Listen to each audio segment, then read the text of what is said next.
नमस्कार। भारत एक्सप्रेस देख रहे हैं आप और मैं हूं हरिशंकर कुमार आपके साथ। महाराष्ट्र में नए सीएम को लेकर हलचल तेज हो गई है।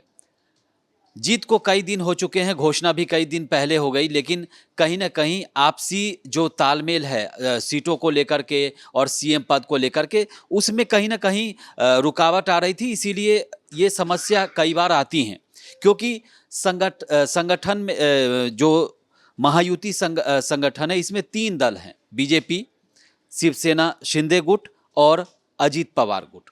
तो कहीं ना कहीं खींचतान तो हुई होगी, जरूर हुई होगी। हालांकि सीएम के लिए देवेंद्र फडणवीस का नाम सबसे ऊपर चल रहा है। इस बीच खबर ये आई कि शिंदे भी दावा कर रहे हैं सीएम के लिए, और वो बीच में उनकी ओर से कई बार कहा गया कि चुनाव से पहले गठबंधन में ये नहीं कहा गया था कि जिसको सबसे ज़्यादा सीटें मिलेंगी वही सीएम होगा। हालांकि ये चीज़ें पहले आपस में बातचीत के दौरान क्या हुआ ये किसी को नहीं मालूम, लेकिन अल्टीमेटली अब सीएम के नाम के ऐलान में देरी हो रही है। इस बीच खबर यह भी आई कि भूपेंद्र यादव और अश्विनी वैष्णव, जो भूपेंद्र यादव चुनाव प्रभारी हैं महाराष्ट्र के और अश्विनी वैष्णव वो भी जा सकते हैं मुंबई। लेकिन इन सब के बीच अब सबसे बड़ा सवाल यह है कि चीज़ें अटक कहाँ रही हैं। हालांकि नरेश महस के जो शिंदे गुट के नेता हैं, उन्होंने कहा है कि हम उद्धव नहीं हैं कि सीएम के फैसले पर अलग हो जाएं। मतलब ये कि कहीं ना कहीं शिंदे की ओर से दावे किए जा रहे हैं कि वो सीएम वही उन्हीं का नाम सीएम के लिए आगे बढ़ाया जाए। इस बीच आपसी बातचीत तो चल ही रही है, लेकिन अभी इन बातचीत के दौरान अजीत पवार की ओर से कोई बयान नहीं आया, न ही उनके किसी नेता ने अभी तक सीएम पद को लेकर कुछ कहा है। मतलब ये कि हमने जो आपको पहले बताया था कि अजीत पवार को देवेंद्र फडणवीस के नाम पर कोई आपत्ति नहीं है, मतलब ये कि वो सीधा सीधा देवेंद्र फडणवीस के नाम का समर्थन कर सकते हैं।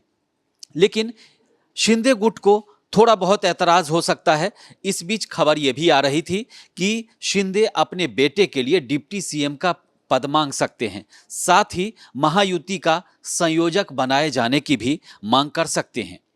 लेकिन शिंदे आखिर इतना सारा जो बीजेपी के सामने इतने सारे वो शर्त क्यों रख रहे हैं?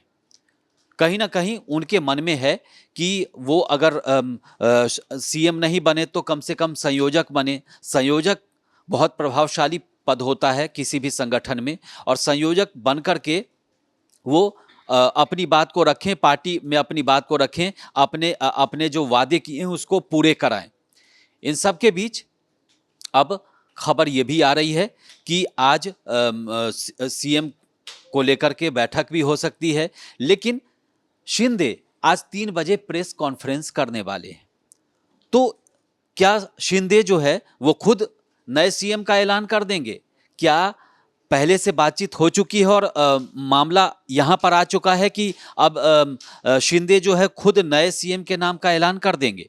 यह भी संभव है, क्योंकि 3 बजे प्रेस कॉन्फ्रेंस करेंगे तो कहीं ना कहीं उनकी ओर से यह बयान आ गया है कि हम उद्धव नहीं हैं। मतलब ये कि सीएम पद को लेकर हम एकदम से जो है वो कंप्रोमाइज करने की स्थिति में वो हैं, तभी तो। लेकिन ऐसा नहीं हो सकता कि वो 3 बजे प्रेस कॉन्फ्रेंस करें और कहें कि हमारी ओर से ही सीएम बनेगा। ऐसी संभावना कम दिखती है। हालांकि पॉलिटिक्स में कुछ भी संभव है, लेकिन थोड़ा इंतजार करिए। आज मुझे लगता है कि सीएम के नाम को लेकर कुछ ना कुछ घोषणा हो सकती है, क्योंकि अब ज्यादा वक्त बचा नहीं है।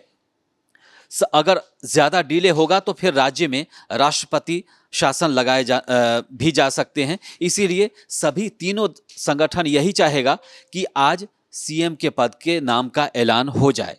वैसे सीएम के बारे में हमने पहले ही बता दिया था कि बीजेपी की ओर से, क्योंकि बीजेपी वहां पर सबसे बड़ी पार्टी है, तो देवेंद्र फडणवीस वहां पर सीएम उम्मीदवार हो सकते हैं। और उनके नाम पर न बीजेपी आला कमान को ऐतराज है और ना ही संघ को ऐतराज है, क्योंकि महाराष्ट्र का जो सीएम बनेगा कहीं ना कहीं उसे बीजेपी के आला कमान के अलावा संघ का आशीर्वाद भी लेना पड़ेगा। इस वीडियो में फिलहाल इतना ही। देश और दुनिया की ताजा तरीन खबरों के लिए देखते रहिए भारत एक्सप्रेस। नमस्कार।